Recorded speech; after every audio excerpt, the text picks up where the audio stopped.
I'm sitting here with an old friend of mine, Mr. Clive Pig, currently the Bard of Exeter and ex-St Albans troubadour of some standing, sitting in the White Lion in St Albans, a pub where we both played many times over the last 30 years.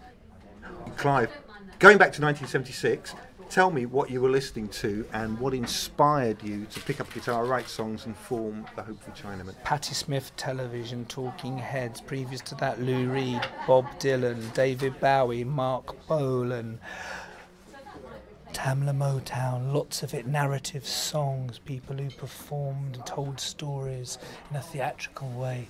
Those are the people who inspired me. And as for here in St Albans, well, there was Mark, astronaut from Welwyn Garden City, John Cooper Clarke, always used to be around. I used to support him. Up at the Civic, there used to be Talking Heads, Dire Straits, Elvis Costello supporting The Clash, I remember that one very well, and hordes of skinheads in white transit vans turning up, smashing windows, ruining gigs, police arriving. Do you remember that? I do remember that. Particularly the particular Damned gig. I remember it actually quite regimented. They used to a line smash. of skinheads on each side. Someone gave a signal and they moved in. They went in. I saw some people walk through the Civic Centre glass pane windows. Yeah. Terrifying times, exciting times as well. Yes. So from that, so you put the Hopeful Chinaman together. How did you find the Hopeful Chinaman? Well, Nick Hefner used to record on a cassette recorder in his bedroom. He had lots. He was a psychedelic guitarist. He was a wizard with the dials on his cassette recorder. I wrote songs. He wrote songs. It was great on the electric guitar. We teamed up with Gary Hawkins. Put a little demo together. Sent it off to the new St Albans label, Waldo's Records, run by Phil Smee at 4 Liverpool Road. He loved it to bits. We recorded at Gooseberry Studios, in the same studio where the Sex Pistols recorded Anarchy in the UK, and just that day Dennis Bovell, the great reggae wizard, he was there in the studio, and he did a dub version of that song for us, which came out as a 12-inch. And talking of punk, new wave, there was also a reggae scene here, the International Club next to the old Dole office. Friday nights, reggae dub nights. Yeah.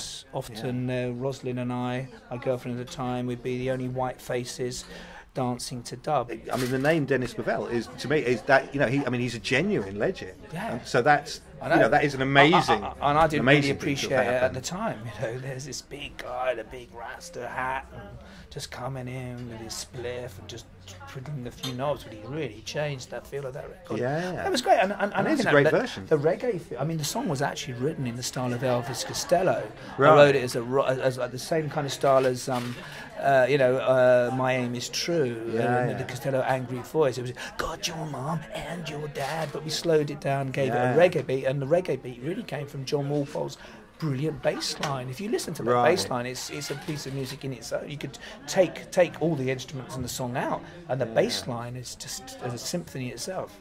So yes, that's the type of stuff I was listening to at those times. Excellent. And so we have to mention with Happy Birthday Sweet 16, there is the legend of it is that it was banned by Radio 1. Is that true? And it was true. It did very well. It became John Peel loved it, Anne Nightingale loved it, Johnny Walker loved it. There was an alternative chart in those days. It got in the top 10. It was a Melody Maker Record of the Week, along with Eton Rifles, along with the Jam, and that was because Tom Robinson heard it and gave it to the reviewer Simon Frith. Right. And then we sold about 2,000 with Waldo's. Then Pinnacle Records took it over, sold about 5,000. It got played over in the States as well. But then BBC banned it because of a line about cystitis and the pill, which in the late 1970s couldn't be on daytime or even nighttime radio, which of course nowadays no one would wouldn't notice that at all.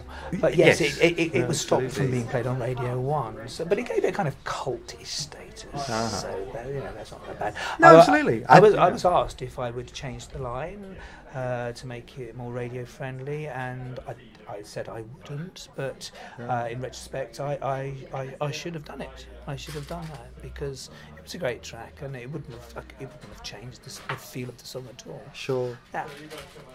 But then would Jacques Brel have changed that line? Was Jacques Brel changed it? Well, nothing's ever. Bertolt Brecht says nothing's ever finished. It's just abandoned.